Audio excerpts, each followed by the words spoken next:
first thing I remember is the color. Not the noise, not the screams, not even the way the ground trembled like the belly of a waking god. Just the color. A thick, heavy red. Not bright like blood. I don't remember much of the ride. Just the sirens, then the sudden awful silence when we stepped out. My boots crunched on glass. I felt the grit on my teeth. My mouth was open.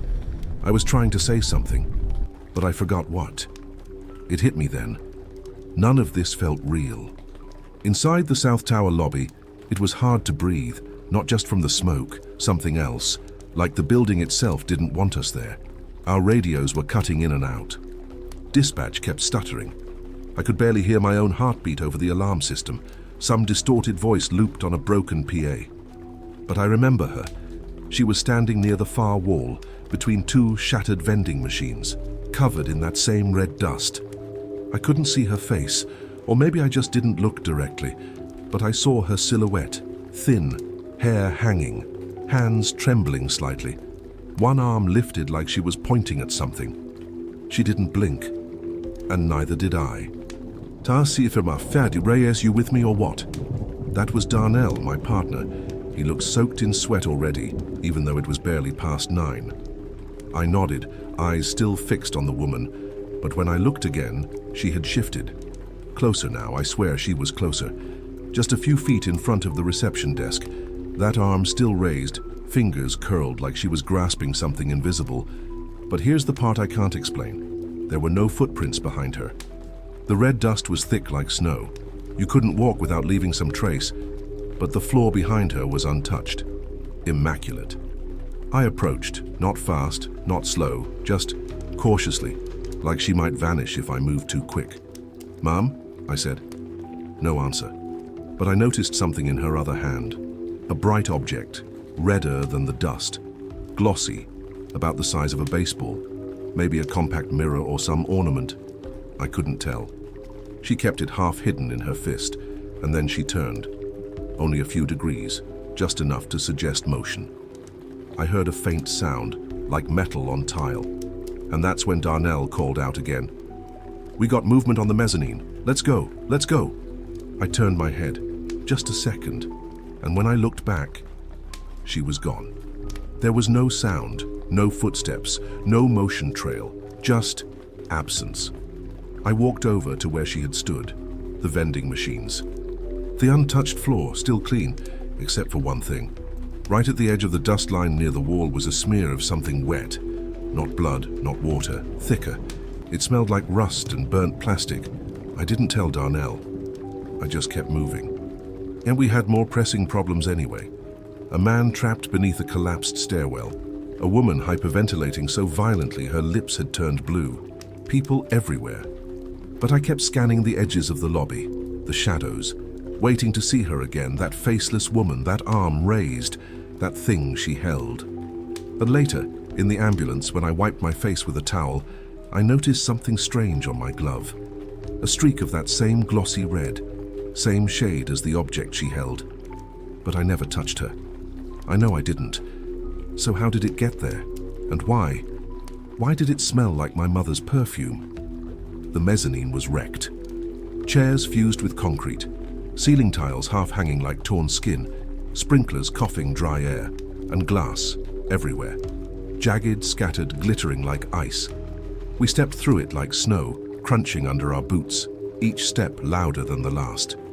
Darnell went left. I stayed near the staircase. We were responding to a reported fall, but the voices had stopped. I remember blinking too much. My eyes were bone dry, like they didn't belong to me anymore. It wasn't just the smoke. It felt like the air itself had changed, heavy, dry, electric. Something was wrong with the lights. They kept flickering, not just randomly.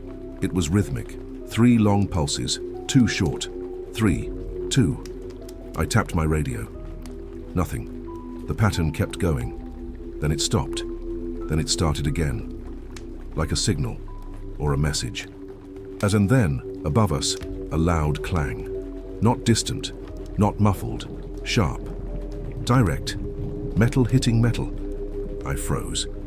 Darnell shouted something I couldn't hear, his voice caught in a static burst. He pointed up toward the upper stairwell, where the emergency lights were pulsing in that same strange pattern. That's when I saw her again, at the top of the stairs. Same shape, same hair. Still no face. Her head tilted slightly, like she was listening or waiting. I took one step toward her. The floor creaked under my weight, glass shifting beneath my feet. She didn't move. Then something glinted near her feet, another red object, smaller, like a shard. She raised her arm again, that same position, pointing, not at me, not at the stairs, but toward the broken emergency exit. I called to Darnell, but the sound that left my throat didn't sound human. It cracked mid-syllable, like I'd screamed into a vacuum. He didn't turn. He didn't hear. I kept my eyes on her as I walked up. 1 step, 2, 3. The distance didn't close. It was like she moved back each time. Same posture, just further away. My lungs burned. The air felt thick, like it carried weight, like it was pushing against me. There was no wind, yet my jacket shifted as if someone had brushed past me. That's when I smelled it again. That perfume. Warm, floral, familiar. When I reached the top, she was gone. Again. But the red object was still there, resting on a concrete beam. This time I picked it up. It was warm, smooth, heavier than it looked. Maybe ceramic, maybe glass. The moment I touched it, the flickering lights went dead. Everything stopped. What and then behind me, a scream. Darnell's voice, high, raw, terrified. I turned, but there was no one. No scream, no sound at all. Only the object in my hand. And the soft clicking of the emergency light trying to restart. I dropped it, and it didn't fall, it just wasn't there anymore. Back in the stairwell, I found Darnell sitting on the floor, breathing hard. His lips were cracked, hands trembling. I asked him what happened. He didn't answer. He just stared at my hands. "Where did you get that?" he asked. "What?" He pointed. My left glove was torn, and on my wrist, a smear of that same red gloss. I told him I didn't know, I still don't. But later that night, when I tried to clean it off, my skin beneath was completely white, no veins, no hair, like it didn't belong to me anymore. We were losing time. I could feel it in my teeth. Somewhere between the 3rd and 5th floor, the clock stopped working. Our radios were erratic, speaking in echoes. And outside, when I looked out the broken windows, the light felt wrong, like it was coming from below us. We kept moving. Smoke was climbing like a tide, thick, unnatural, not gray, yellowish like bile. It clung to our jackets, saturated our lungs. I coughed until I tasted blood. Darnell, too. We didn't speak about it. We both knew something had changed. That the stairwell was tight, packed with dust and debris. Each step groaned beneath our weight. I began hearing things, small things, a drip that never landed, a bell that rang only once, laughter, just one burst. Like a child. I turned, nothing behind us. Darnell muttered something. I asked him to repeat. He didn't. He just kept walking, his flashlight flickering like it was underwater. At floor 7, we found the first body, or what was left of it. A man in a security uniform slumped against the wall, eyes wide open, but covered in that same red dust, like someone had dipped him in it. There was no blood, no wounds, just frozen terror. I checked his pulse. His skin was cold, but not dead cold. Darnell pointed to the man's hand. He was holding something, a scrap of paper. I unfolded it. There was a name written in red ink. Michael Reyes, my name, and nothing else. I froze. "Is this a joke?" I asked. Darnell didn't answer. He just stared, but the look on his face wasn't confusion. It was fear. He backed away, like I was the one who put it there. I stuffed the paper into my pocket without thinking. Tried to move on, but I could feel my heartbeat now, in my throat, in my teeth, in my ears, like the building was sinking to it. At floor 10, we had to break down a jammed door. There was someone behind it, banging, screaming. The smoke made it hard to focus, but I heard the words, "Let me back in." We got it open, and there was no one. Just an empty hallway. Long, too long. Farther than the building should have allowed. The lights overhead blinked in a wave. like something had just moved fast, just out of sight, and at the far end, her again. The woman. Same shape, same red dust, but this time, her hands were empty. She turned slowly, her face still blurred, still hidden. She didn't walk, she just shifted. Closer, then again. I blinked, and she was in front of me. I stepped back, chest tightening. I couldn't breathe. Then she reached out. Her fingers hovered over my chest, but didn't touch, and whispered, not a word, just a sound, a single exhale, like breathing concrete. I blacked out, only for a second, maybe less. When I opened my eyes, the hallway was normal again. Darnell was shaking me, panic on his face. "You stopped breathing," he said. I looked down. There was dust on my chest. But not just any dust. It was shaped. A perfect handprint, pressed into me. Still warm. We descended again. Not because we wanted to, because something above us had shifted. You could feel it in your bones. A pressure, like when an elevator suddenly drops. Except this wasn't gravity. It was presence. The radios were dead now, just soft clicks when we tried to speak. Even our watches had stopped at exactly the same time, 9:12 a.m. But that wasn't the part that scared me. The part that scared me was that we didn't notice until an hour later. As we reached the 4th floor, found a few survivors crammed into an office kitchenette. Eyes wide, voices gone. One woman had clawed her nails so deep into her own arms, she left red crescents in her skin. They kept asking about the elevator. There was no elevator, not anymore. Darnell tried to calm them. I checked the room, and that's when I saw it again. In the far corner, behind a rusted vending machine, a red object. Identical to the one I'd picked up earlier. This time it was resting in a pool of water. Except there was no leak, no pipe, just the puddle. Still, clean, perfectly round. The object sat in the center, floating slightly as if magnetized. I stepped forward, and every light in the room flicked off. And darkness, complete. And then, humming, low, vibrating, organic, like a throat trying to remember how to sing. A flash of light, emergency strobes triggered, and for a fraction of a second I saw a reflection in the vending machine glass. Not mine, not Darnell's.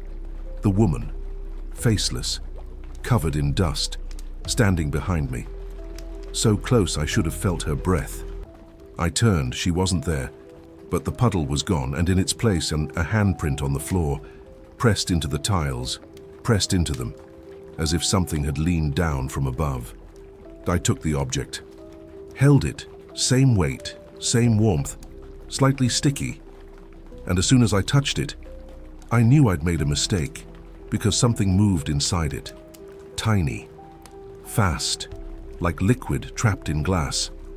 It responded to my heartbeat. I could feel it pulse. I almost dropped it, but didn't, because I couldn't.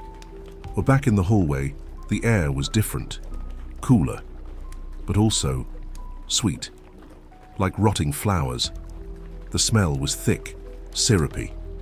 It coated the back of my throat, made me gag. I looked around. Walls were buckling, warped like wet cardboard, but no one else seemed to notice. I turned to Darnell. He was staring at me like he didn't recognize me. "What?" I asked. He shook his head. "Your eyes," he said. "They're wrong." And we didn't talk after that, not for a while. We escorted the survivors down one by one. But something followed us. Every few steps, I'd glance back and see her, always out of reach, always half in shadow.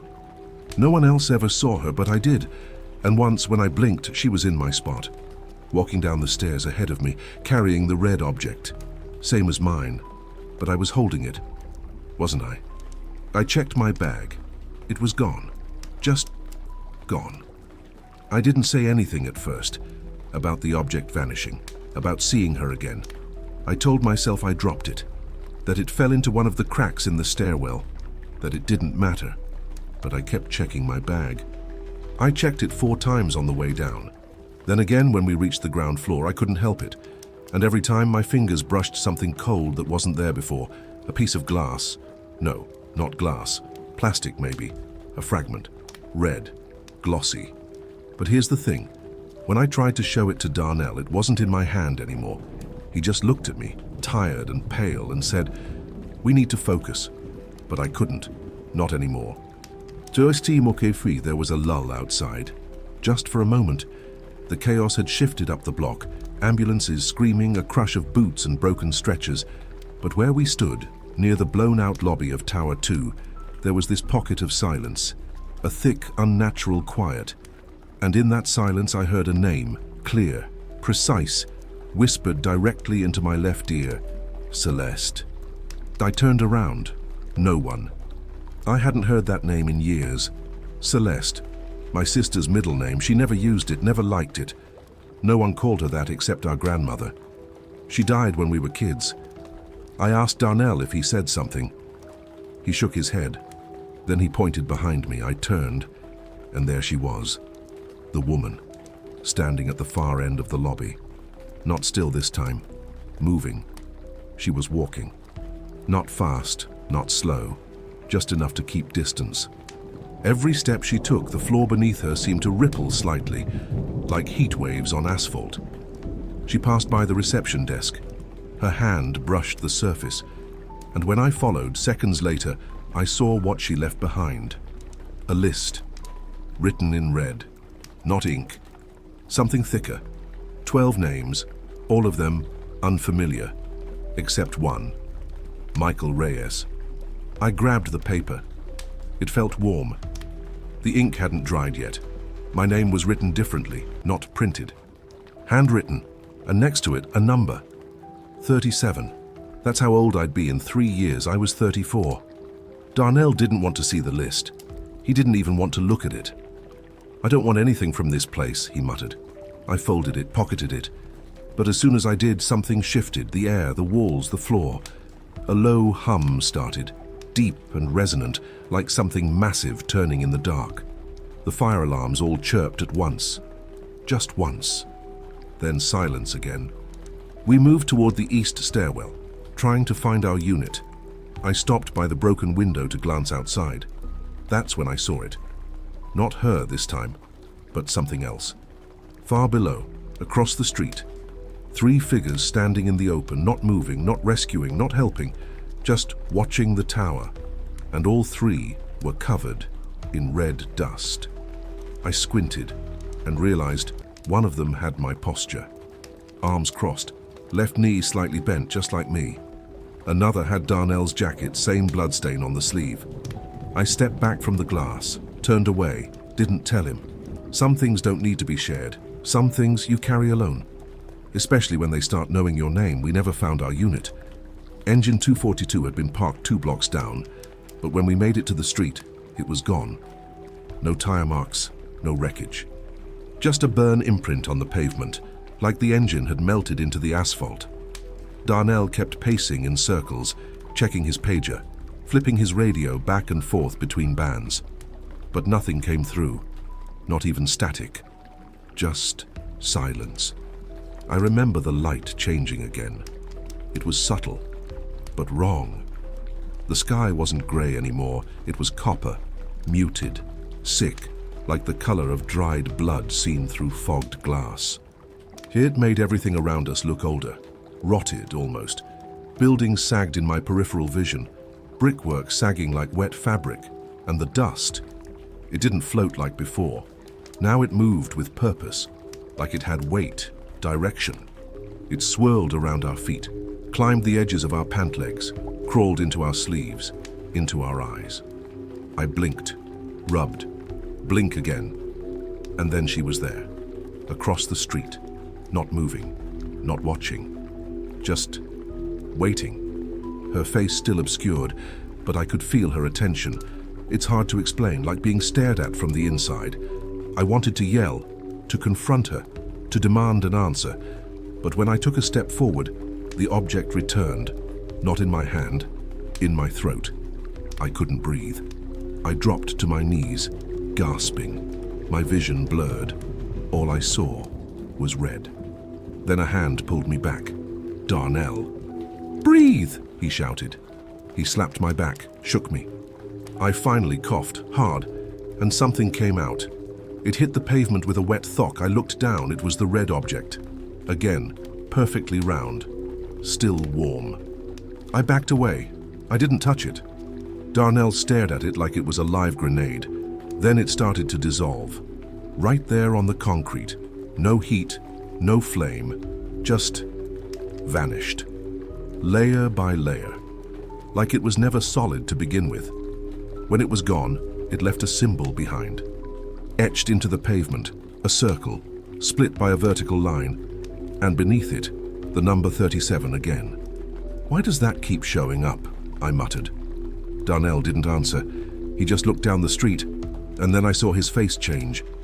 I know that woman," he said. "What?" he pointed. "She was on my first call, 5 years ago, apartment fire. She didn't make it." I stared at him, hard. "You're sure?" I remember her face, her hands. She looked at me the same way, like I'd failed her. He started shaking. His mouth opened like he wanted to say more, but nothing came out.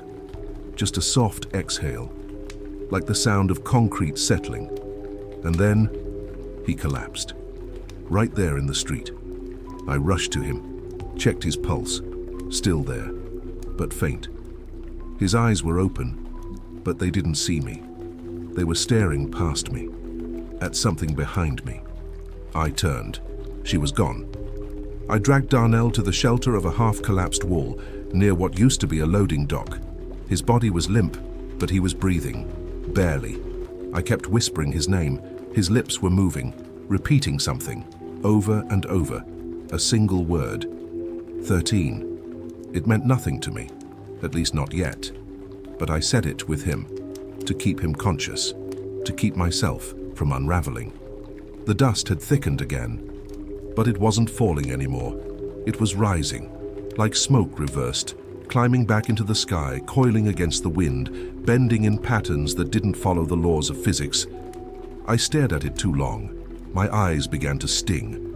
And then I noticed my gloves were missing, both of them, gone. And beneath them, my hands weren't mine. They were clean, too clean. No dirt, no ash, no blood, no lines, just blank skin. Like I had never touched anything in my life. No fingerprints, no scars, not even the burn I'd carried since childhood. It was all gone. I stood up. I had to get out. I had to call someone, anyone. But my radio was cracked, the antenna bent in half. My phone was missing. I checked my jacket, my bag. My ID was gone. The folded paper with the names, gone. The piece of red glass, gone. Everything, except one thing. Inside my left chest pocket, a single photograph. Old, faded, warped by moisture. It was me, but not how I looked that morning. Older, tired, different hair, gray at the sides, and beside me, the woman. Her hand on my shoulder, her face still obscured, but her other hand, it was holding the red object, pressed against my chest, like she was giving it to me, or pulling it out. My stomach turned. I felt something shift in my gut, like a memory or a premonition. I looked around. The streets were empty. No medics, no survivors, no sirens. Even Darnell was gone, just gone. I hadn't looked away. I hadn't even blinked. And he was gone. I was alone, surrounded by silence, by smoke, by a weight I couldn't name, and then a whisper, directly behind me, right at my ear. Same voice as before, only this time it said, "It's not time yet." I turned, but there was no one, only the red dust, and in the center of the street, a small, perfect object, still warm, still waiting. I wasn't supposed to be there. I wasn't part of the official task force. I wasn't even in Manhattan that morning. I'd volunteered from Jersey City, caught the first ferry across the Hudson with a pack of over-equipped strangers and a stomach full of bad coffee. We were told to assist, not to dig, not to search, just help the real heroes. But then someone mentioned survivors in the lower sublevels, and I followed, because I'd rather face falling concrete than the silence of waiting.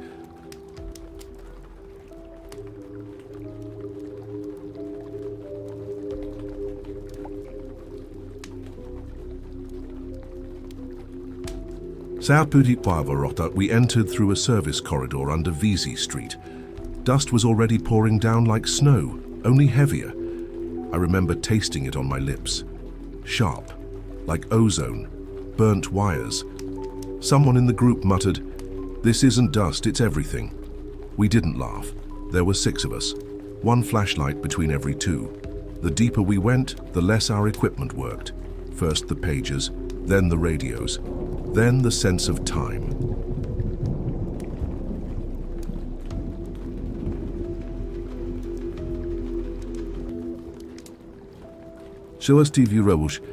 I don't mean we lost track of it.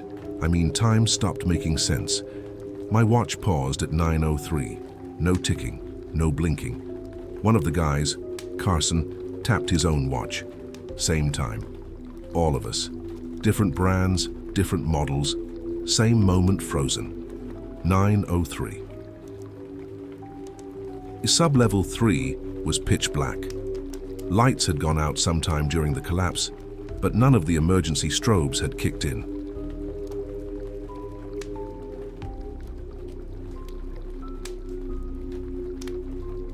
Everything smelled like wet copper and ammonia. The floor was wet, but not with water, sticky, cold. I kept slipping.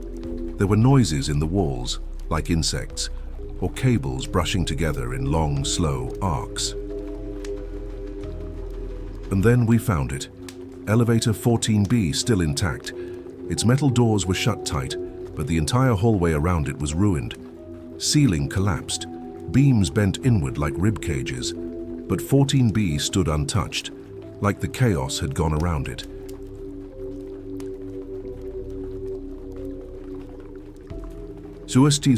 I approached first, drawn to it. The floor in front of the doors was dry, bone dry. Everything else was soaked in that metallic muck, but the few square feet in front of the elevator looked preserved, clean, still, sacred. Oh, and then, the sound. A knock, from inside. 3 times, evenly spaced, then silence, then again. Knock, knock, knock.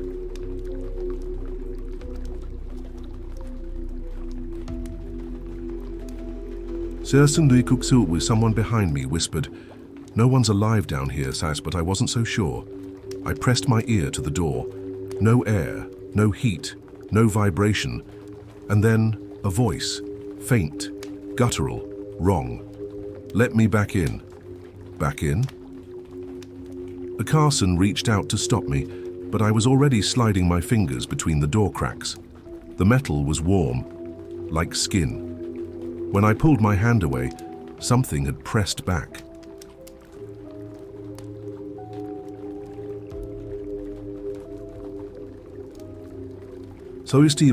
I didn't scream, I wanted to, but my throat locked up. Everyone else just stared at me, except Carson. He was looking past me. His face went white. He whispered, "Who the fuck is that?" I turned. At the far end of the ruined hallway, standing among fallen beams and dripping wires, a woman, not moving, not screaming, just standing, covered in dust.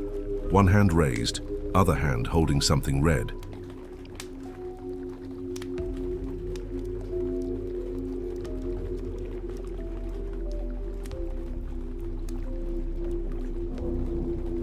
I felt my knees lock. The air shifted, and for a second the elevator behind me breathed. We couldn't explain it. No matter what we tried, crowbar, pry tool, even a Halligan bar one of the firefighters had brought, the doors to 14B wouldn't budge, not even a dent. The metal felt elastic, like something beneath the surface was pressing back, breathing against us. We were wasting time. People were trapped upstairs. The other elevators were either destroyed or buried beneath rubble.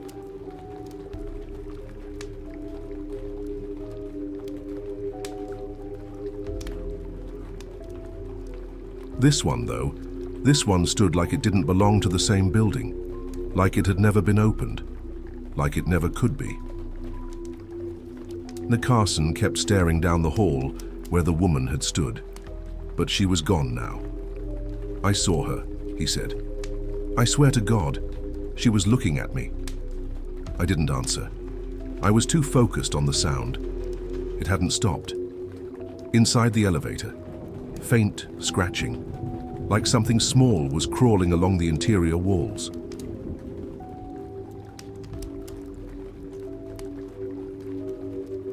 Around and around, I pressed my ear to the door again, and I heard breathing, ragged, wet, just behind the steel. But we argued. Two of the guys wanted to pull out, said it was a waste of time. But Carson and I stayed. The others moved down the corridor looking for another access route to the mechanical floor. I kept my hand on the elevator. It was cold now, then warm again, then pulsing, like it had a heartbeat.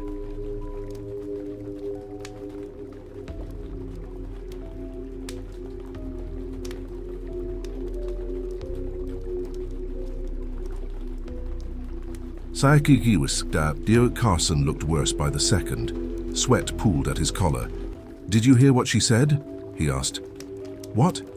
"The woman. Back there. Before she disappeared." I hadn't heard anything. She said, "We're already inside." I forced a laugh, or tried to, but it came out wrong. Dry. Cracked. I felt dizzy. The air was too thick, like it was saturated with static. Carson suddenly stepped away.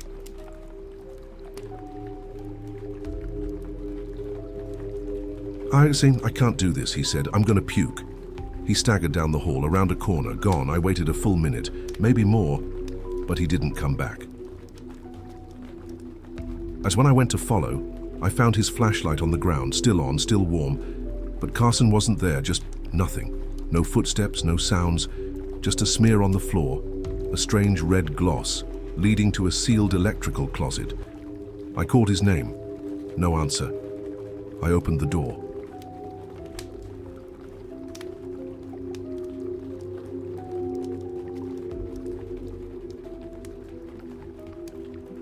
It was empty.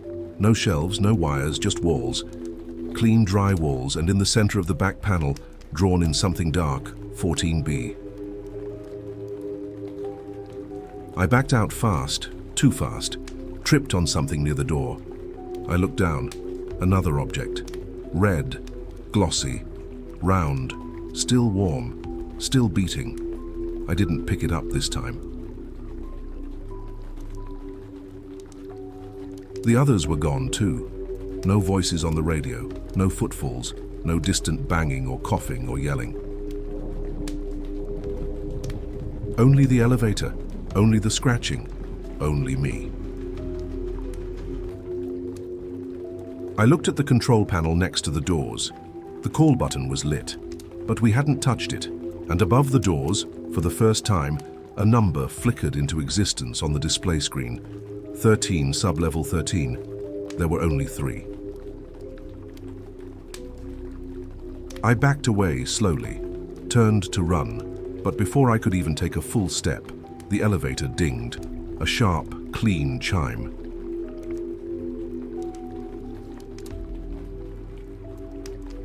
Like nothing was wrong, like someone had just arrived. I didn't turn around at first. That ding, it sounded too perfect, too clean.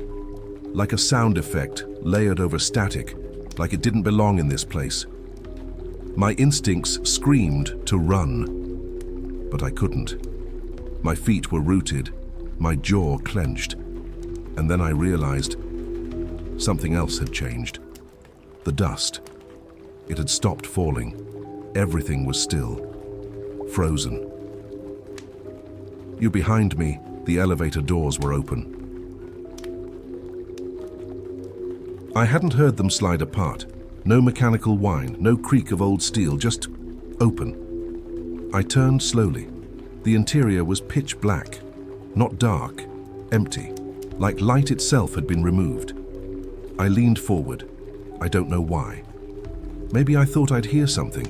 Maybe I thought I'd see a hand or a body or Carson, but there was nothing. Then my reflection blinked.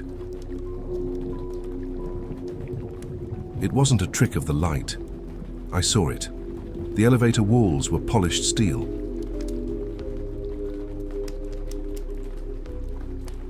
Reflective even through the dust. And in that mirror version of the hallway, I saw myself standing there, and I saw my reflection blink. But I hadn't, and it smiled. I staggered back, nearly slipped on the red object behind me. I didn't want to touch it. I didn't even want to look at it, but I could feel it pulsing against my boot, like it was tethered to my heartbeat. I called for Carson again.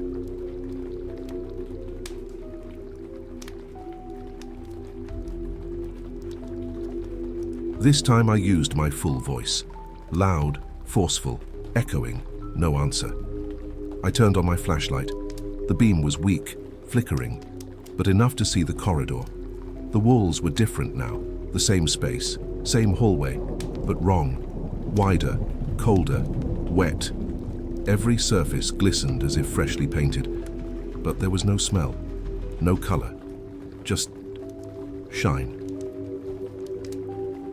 I ran. I didn't care where. I turned corner after corner, retracing our path.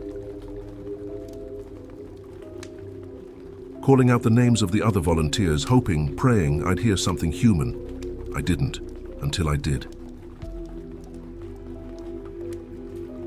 A voice, faint, just ahead. Male, coughing, strained.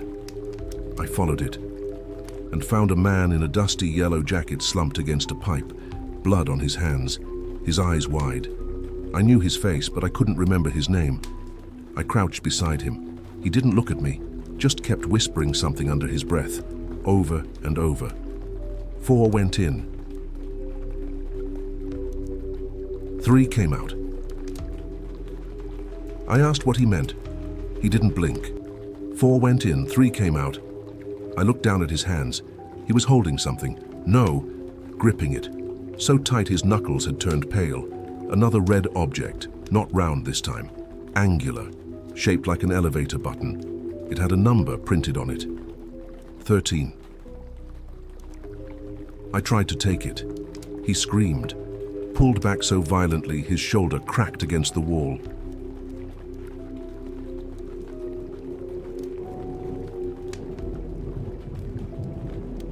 I told him I didn't want it. I told him I just needed help. I needed to find the others. He finally looked at me, but the eyes weren't his. They were mine. And in that instant, I remembered something. There were only 3 of us who entered the sub-level, not 6. Me, Carson, and the man now gripping my face and whispering through my teeth, "You never left." I ripped myself away. My body felt foreign, like it lagged behind my own intentions.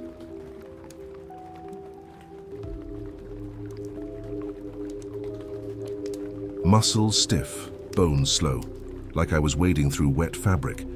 The man didn't chase me. He didn't scream again. He just watched, his face slowly fading into the dark behind me, even though my flashlight was still pointed directly at him, as if the light refused to land on him anymore. I ran until I couldn't breathe. My lungs burned, my vision doubled. And still, I didn't stop until I was back in front of the elevator. 14B. Doors open.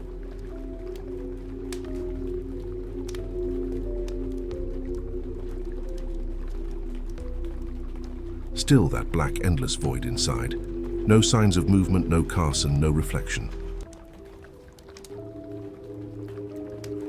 But the button was lit again, down, even though there was nowhere left to go. 3 sub-levels, they said, just 3. But 14B thought otherwise. And then, it knocked. Not from inside this time, from behind me. Knock, knock, knock, perfect rhythm. I spun, beam sweeping the walls, no one, just a corner.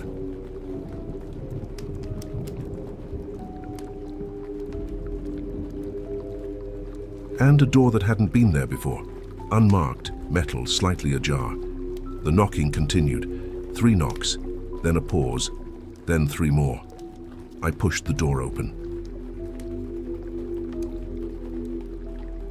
Inside was a storage room, or maybe something older. The tiles were wrong, too smooth, ceiling too low. It didn't match the rest of the building, no piping, no labels, and in the center, a single chair. Someone was sitting in it. Carson, eyes wide.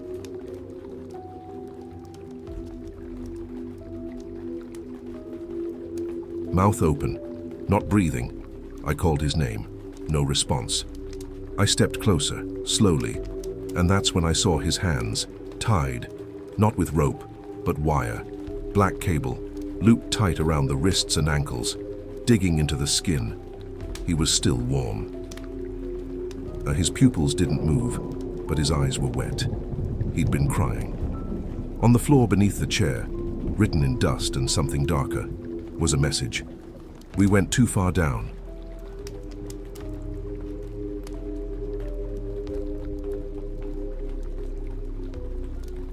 Tai tu mari guvesta. I leaned close to check for a pulse.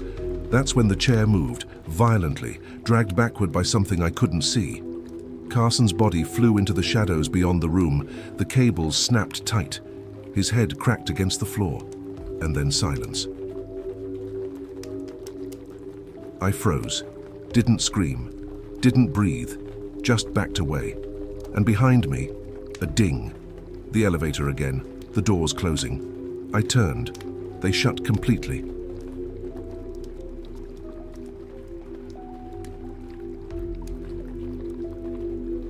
Then opened.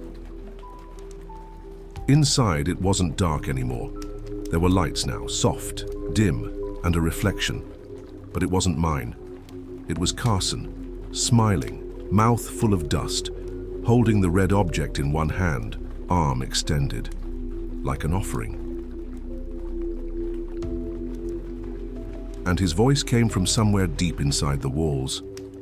Take it. I didn't take it. I should have run, screamed, dropped to my knees and prayed. Anything but what I did. I stood there. Frozen, watching my own reflection being replaced.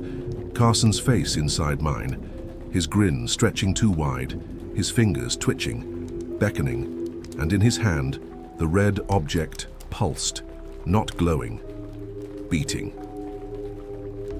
The elevator lights flickered. Each time they dimmed, the scene inside changed. First Carson, then someone else, then me, then the woman. Over and over, faces swapping, objects shifting. In one flicker, I held the red shape.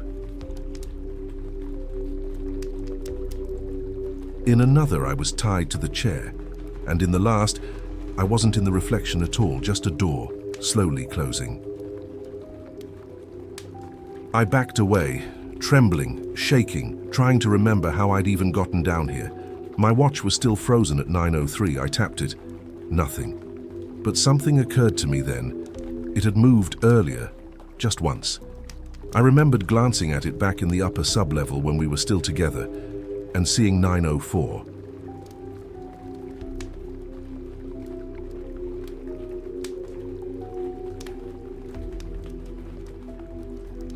Had I imagined that? Or had something reset? I reached into my jacket, felt for my ID. It wasn't there. But something else was. A small plastic rectangle, smooth, cold, familiar. I pulled it out. An elevator button, red, cracked. The number 13 faded but visible. Not a key card, not a badge, just that. And in my head, a sound, not a voice, not words, but a mechanical whir, like old gears starting to turn. Samishti Pangtang, I turned and ran, didn't care where anymore. I ran until my legs burned, until my ears popped from pressure, until I tripped and slammed against a concrete wall I didn't recognize. This wasn't the same sub-level. The signs had changed. No emergency markers, no fire suppression maps. only a single word stenciled in red on the concrete. Re-entry.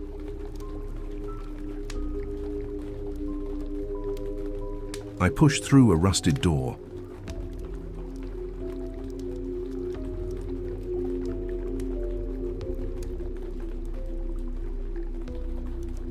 A narrow hallway led into a square room with no corners, just sloped edges, and on the far wall, a mirror. Not a window, not glass, a perfect mirror. I stared at myself.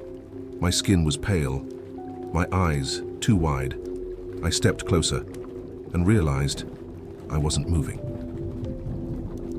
My reflection was standing still, watching me, blinking when I didn't, breathing when I held my breath, and behind it, in the reflection only, the elevator.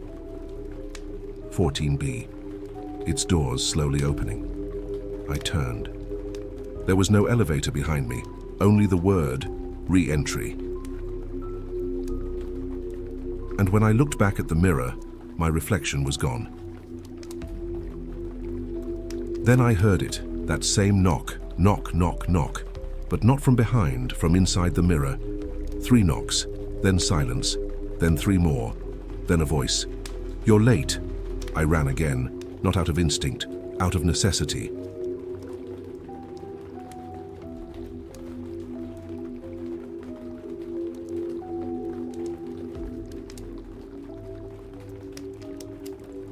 The mirror began to warp behind me, edges flexing like rubber, a handprint blooming from the inside, palm pressing outward, pushing against the surface as if trying to escape. But it wasn't my hand. Fingers too long, thumb bent the wrong way. Wet. I didn't wait to see if it came through. I didn't want to know what I'd become on the other side of that glass. The corridor twisted. Literally. Walls curved where they hadn't before.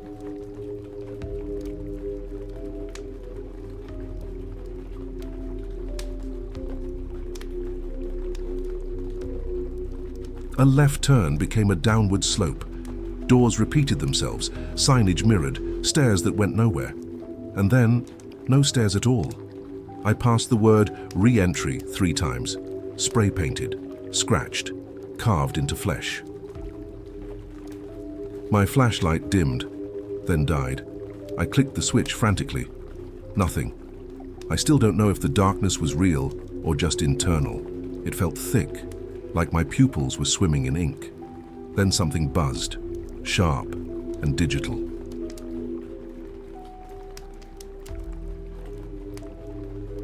I reached for my radio, dead, but something was blinking. The LCD readout flashed a string of numbers, 911, 911, 911, over and over.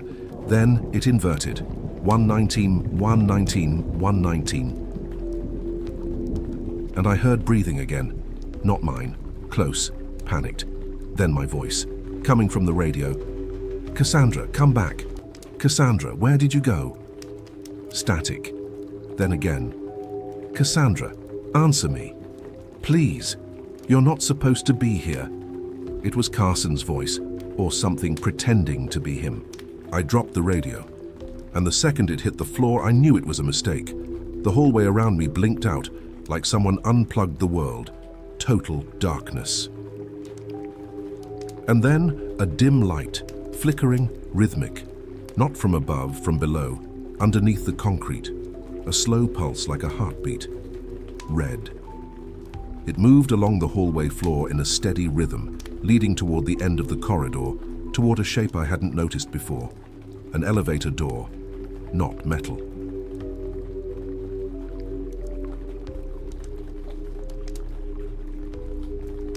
Not real, it was carved, from the wall itself.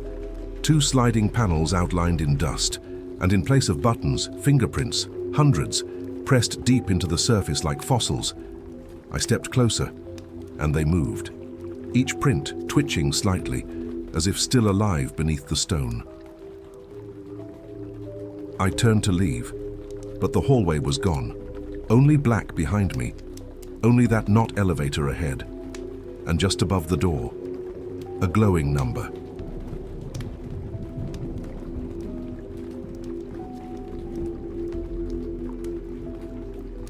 The moment I saw it, something opened in my chest, not figuratively, literally. A cold pressure, like fingers curling around my heart. I dropped to my knees, breath caught, then something in my throat. I coughed, hard, wet, and out came a small red object, same size, same weight. This one shaped like an ear. I left it there, didn't look back, and when I stood up again, the doors were open.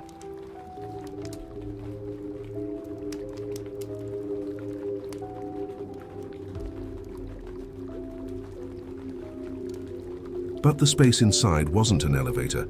It was a morgue drawer, long, cold, empty, except for one detail, a single toe tag, with my name, my photo, and the cause of death. Exposure to non-sequential trauma. I stepped back. The lights flickered one last time, and a voice came from behind me, from inside the elevator, from the walls, from the dead radio, from everywhere at once. Re-entry denied.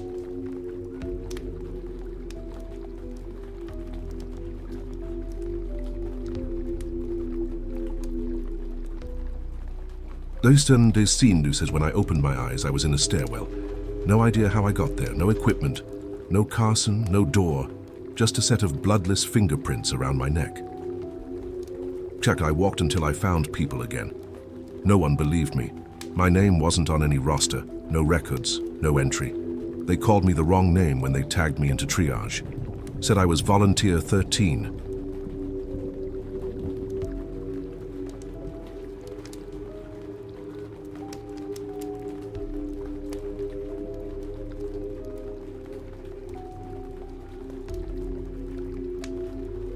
Famicine Fantio, but I know what I saw, I know what followed me back up.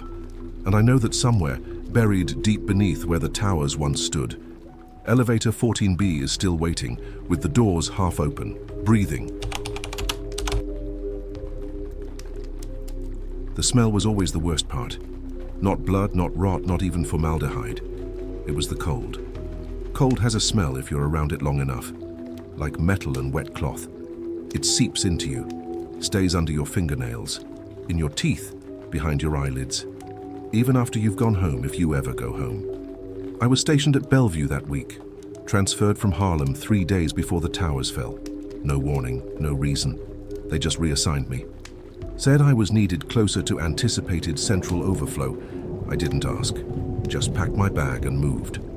When it happened, the bodies came fast, more than the trucks could handle. More than the staff could process, more than the hospital had room for. So they opened the old morgue, the lower one, past the long corridor, past the security doors, past the signs that said, restricted, maintenance only. No one had used it in decades. They said the cold still worked. That's all that mattered. I was tasked with logging and receiving, tagging, stacking, transporting from the ambulances that arrived every 20 minutes, sometimes faster. Most came in bags, some didn't. Some were missing too much, some were still warm.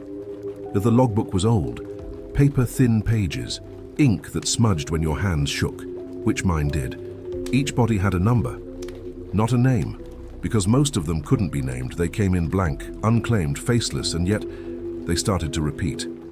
The body, number 1137, came in on the second night. Partial remains. No tags, no ID, no personal effects, just a white arm, still flexing, even after refrigeration. I noted it in the log, but when I came back the next day, it was gone. No one had moved it. The drawer was empty. I asked the other techs. They all looked at me like I was insane. There was no Cajon 137, they said, no record. Noem Dienst is and I checked the logbook. The line where I'd written it, empty, just a smudge of red ink. Except we didn't use red. And that was the first time I felt it. The watching, not from behind, from below, like something beneath the floor, waiting, listening, breathing. The next night it got worse. I received a set of 3, a full adult male, a partial torso, and something that looked like melted bone. I remember because they all came in with matching shoes, burned, charred, but matching. Black with red soles. But by morning, all 3 drawers were open. empty. And someone had written on the inside of the freezer door, "Still in use." I showed it to a supervisor. He shrugged. "That part of the morgue hasn't had power in years." I asked how we were using it. He didn't answer, just walked away. And that night I stayed late, not to work, to watch, to see who was moving the bodies, what was writing the messages. I brought a folding chair, a flashlight, a tape recorder. At 2:13 a.m. I heard the first knock, then the second, then a scraping sound from drawer number 9, then a whisper, "Not him." I played the tape back 3 times, only static. But over the hiss I could hear my own breathing, and something else breathing with me. Drawer number 9 stayed shut the rest of the night, but I couldn't stop staring at it. The whisper had said, "Not him." I kept thinking, not who? Who decides that? By 4 a.m., my legs were numb and the battery in my flashlight was fading. I should have gone home, but I didn't. Something was holding me in place. Not fear, not curiosity, obligation. Like if I left, someone else would be taken in my place. That's when I heard the second knock, different drawer, drawer number 3. Then a soft sound, something shifting inside, like skin against rubber. I stood. My hands were shaking. The flashlight beam jittered across the steel doors. Drawer number 3 bulged outward. Not much, just enough to make a sound, like breathing through teeth. I stepped closer. My fingers hovered near the handle. Cold. Then the sound stopped. But the drawer opened on its own, just a few inches. Enough to see inside, enough to regret it. It was a woman, whole, unburned, eyes closed, face peaceful, like someone sleeping off a long migraine. The tag on her toe was blank. No date, no number, no name. I reached for it, just to check, but her hand moved. Not fast, not violently. She reached up slowly, like through water. Her fingers brushed the edge of the drawer, then touched mine, soft, warm, still alive. I staggered back, nearly dropped the flashlight. The beam cut across her face, and her eyes opened, wide, pupils already dilated. And then, very calmly, very deliberately, she said, "You're wearing the wrong skin." And I ran. Didn't stop until I hit the metal staircase and climbed 2 flights back to the operating level. Burst through the door into the trauma ward, panting, sweating. Nobody looked at me. No one even acknowledged I was there. Just the same silence, the same rhythm, the same fluorescent buzz. I found a sink and splashed water on my face. Tried to breathe, tried to think. That's when I noticed my reflection. My uniform looked wrong, not dirty, different. The name patch wasn't mine. It read, Martinez. Saratu Satin Masara, that's when I remembered him. Martinez was the night tech before me. He worked the lower level. Quiet guy, kept to himself. Went missing the week before I got transferred. They said he quit. No notice, no word, just vanished. I tore the patch off and checked the inside label. His full name was stitched there, and something else. Red thread, almost invisible, still in use. Ties to be to us, I ran back downstairs. I had to find the woman. I had to know if she was still there. But the morgue was different. The layout had changed. Drawers were in the wrong order. Some were missing entirely. There was a hole in the wall near drawer number 6, as if something had tunneled out. And on the floor, in the center of the cold room, a single red object, perfectly round, still warm, and covered in fingerprints. I didn't pick it up, I couldn't, because I saw something else just behind it. A second toe tag, with my name, my date of birth, and a blank space beside time of death. It was still empty, but I felt it tightening, like a clock winding toward something inevitable. I brought the tag with me, not on purpose. I'd slipped it into my jacket while backing away from the drawers, hands shaking so badly I didn't even realize what I'd done. Not until later. I found it on the subway, wedged between my notebook and the gum wrappers I always swore I'd clean out. The tag felt wet, but my fingers came back dry. It still had my name, still had my date of birth, still had that empty blank where the time of death should have gone. I held it in my lap the rest of the ride home. Didn't blink once. Kuasumbasistika, the next morning I went back. I shouldn't have, but something kept tugging me there. I skipped check-in, slipped past the elevators, took the stairwell. The morgue hallway was darker than usual. Not a power outage, just dimmer. Like the light was getting tired. And colder. Much colder. A cart was waiting for me. One of the metal ones with the cracked wheel that always veers right. Someone had left it by the door to the lower chamber. No tag, no paperwork, just a black box, about the size of a briefcase, unmarked, unlabeled, and vibrating slightly, like something alive inside. And I didn't touch it, just stared. I waited for someone to come by. A supervisor, another tech, even an orderly. No one did. The hallway stretched silent in both directions. So I bent down and listened, pressed my ear against the metal case. And I heard breathing, not heavy, not panicked, just slow, deliberate, breathing that matched my own until it didn't, until it sped up, like it was excited. I backed away, turned toward the cold room, just to move to get away from it. But something else had changed. The freezer drawers had been rearranged again. No numbers now, no names, just letters. A through Z. I counted. There were 25. One letter was missing. Sasi Hartifi Sak, the drawer between J and L had been removed, ripped out. Only a black void remained, as if the building itself had erased that part. Or tried to. Inside that space, the cold was different. Deeper. Wetter. More ancient. I crouched to see inside. Far in the back, a reflection, like a mirror tucked into the dark. I leaned in and saw the woman from drawer number 3. She was closer now, eyes open, mouth slightly parted. But her expression wasn't fear, it was recognition. She raised her hand, pressed something against the mirror, a red object, flat, circular, marked with a letter, K. And then she said it again, the same thing from before, only this time it was clearer. You're wearing the wrong skin. I staggered back and hit the wall. One of the other drawers slid open, on its own. Inside, a pile of tags, all with my name. Different birth dates, different photos, different faces, but the same last line, time of death, rejected. And on the floor, beneath the tags, was the black box. It had moved, closer, waiting. Still breathing, I didn't hear them at first. The voices, I mean. Not until I'd turned my back on the drawers. Not until I started pushing the black box away down the narrow hallway. The same cracked cartwheel dragging against the floor with that clack, clack, clack that always echoed too far. Then, soft, a whisper. Then another, faint, layered, coming from inside the walls. Not a language I knew, not English, not anything human, but I understood it. Or rather, I felt it. The way you understand the tone of a scream, even if you can't make out the words. And the tone was laughter.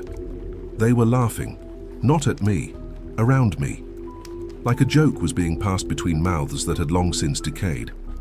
And with each word, I felt the air pressure shift, like the hallway itself was breathing in. Long inhale. No exhale. I let go of the cart. The box vibrated harder now, the rhythm matching the voices. I turned back to the freezer doors. Most of them had slid open, all on their own. Inside each, no bodies, only bags, some empty, some moving, and from those bags, murmurs, soft, repetitive, calling names, some mine, some not. And then something called back.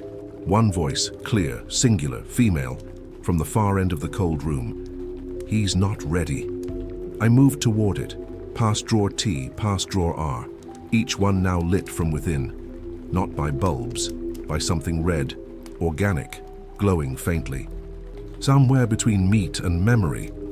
And at the end of the corridor, a surgical sink, rusty, stained, never used, or so they told me, but it was filled to the brim, dark liquid, thick, still, and just above it, a mirror, not hanging, embedded, as if grown into the wall. I stepped close. And this time, I wasn't in the reflection. The woman was. The one from drawer number 3, closer than ever now. Her mouth moved with mine, but her eyes looked past me, at something I couldn't see, something behind me. I turned. The box on the cart was open, lid split clean down the middle, and inside, not parts, not paperwork, just a mouth, human, still wet, still twitching, breathing in short, sharp gasps, like it had been waiting to scream. I slammed the lid shut. Instantly, the voices stopped. Silence rushed in like a wave. For a moment, I thought I'd imagined it all, until I looked at the mirror again. Now, there were 2 women, both identical, both whispering in perfect sync, and behind them, shadows, rows of drawers, and in every drawer a me, sleeping, rotting, wearing other people's faces. One of the women leaned in, smiled. Her teeth weren't teeth anymore. They were tiny red objects, dozens, shaped like elevator buttons, each marked with a name, and one of them, right in the center of her grin, was mine. I don't remember walking, just the sound of my boots on tile. Each step echoed longer than the last, until I realized the hallway was growing, not just in length, but in shape. The walls bending outward, like I was walking inside a lung, breathing in, never breathing out. I tried retracing my path, turning corners I hadn't taken, following pipes I didn't recognize. The layout of Bellevue had shifted. I passed the same water fountain 3 times, each time more corroded, more overgrown. The last time there was a handprint on it, pressed in rust. The morgue was gone. No drawers, no carts, no surgical sink, just silence. And behind that silence, the ticking. Slow at first, then closer, mechanical, organic, confused. I turned toward the sound and saw myself. Darcy Antimotu standing at the end of the corridor. Same boots, same coat, holding the black box, smiling, but only on one side of the face. The other side was wrong, like it had melted in the sun. Skin rippled, jawbone visible. And behind my doppelganger, dozens of others, all versions of me, stacked along the walls like X-rays. Some older, some missing eyes, some laughing. One wearing the red object embedded in its throat like a jewel. They parted as I approached, silently, like theater curtains made of bone. And beyond them, a room, round, padded, familiar. I knew this place. I'd seen it once, years ago. When I was 13, visiting a cousin in psychiatric care, the smell came back instantly. Bleach and spit. But here, it was colder. The kind of cold that makes your teeth itch. And in the center, a gurney, straps undone. A clipboard resting on the seat. I picked it up, only one line written. In neat, centered handwriting, "Where were you between the floors?" I didn't understand until the elevator doors opened behind me. No call button, no warning. Just the ding, soft, dry, like a throat clearing itself. Inside, darkness, but not empty. A figure stood there, not the woman, not me, something else. Tall, thin, too many fingers, none of them moving, but I could hear it. I could hear its thoughts scraping against the inside of my skull, and it said, "You forgot something." I turned. The black box was gone. In its place, a name tag, clipped to the wall, my photo, but not my name, Darnell Owens. I blinked, tried to remember that name. It sounded familiar, like something I'd overheard in a dream. And then, a memory surfaced, half-formed, from the first week of the collapse.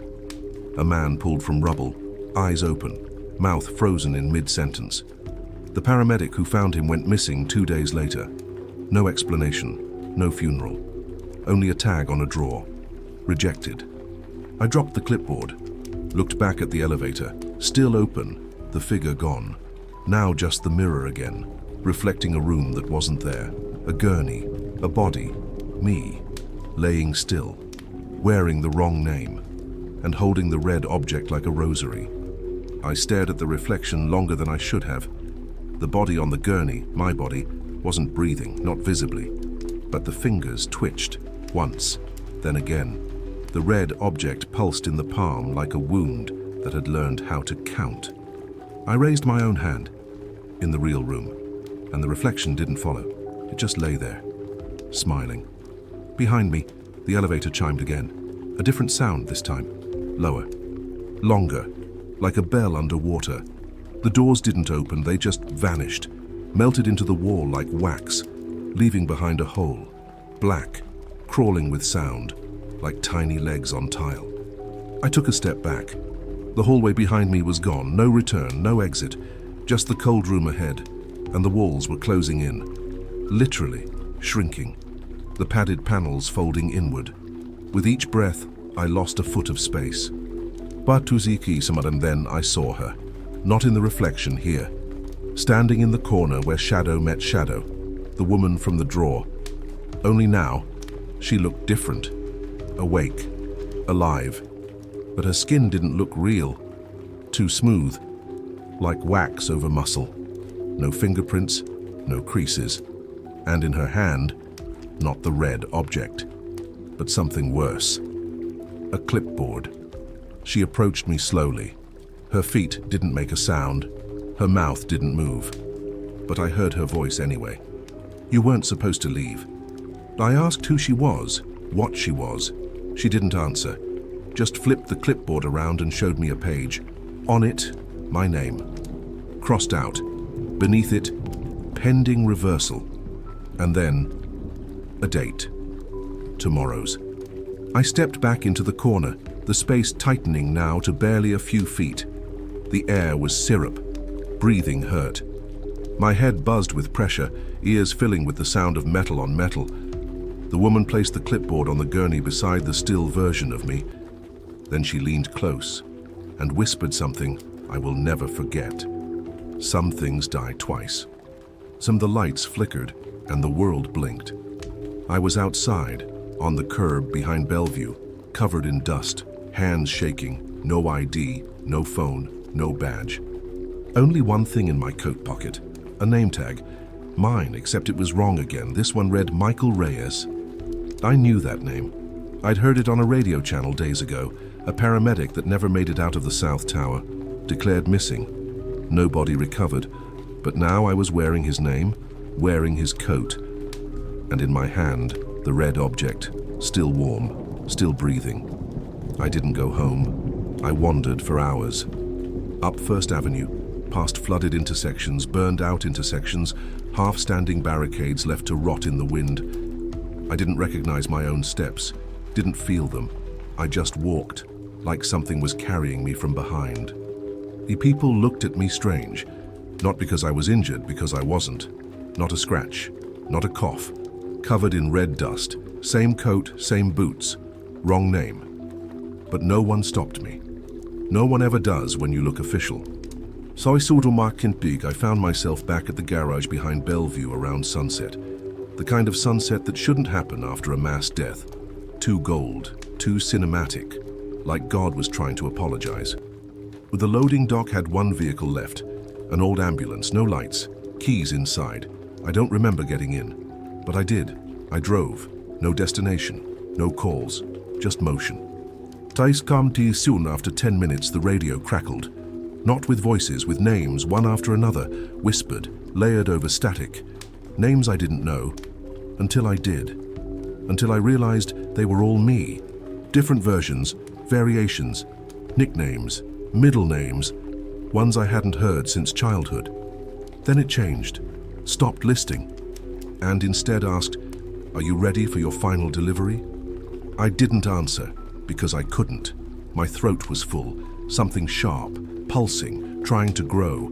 I reached up and felt it beneath the skin of my neck, a shape, perfectly round, red, embedded, alive.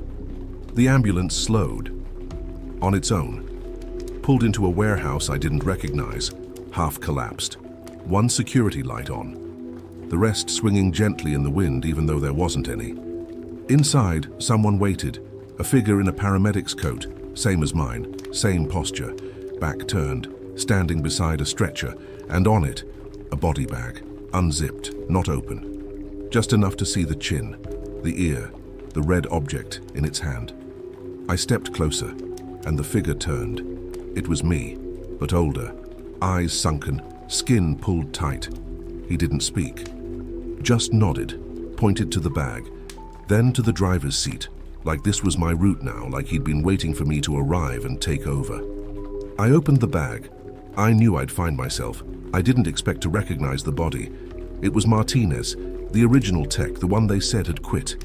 His chest rose slowly, barely, still alive, still processing. Now inside his coat, a tag.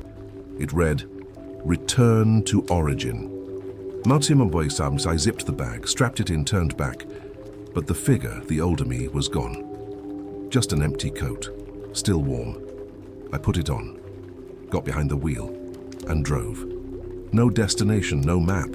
Only a quiet voice on the radio whispering, "One last run. Don't forget the name. Don't forget who you were."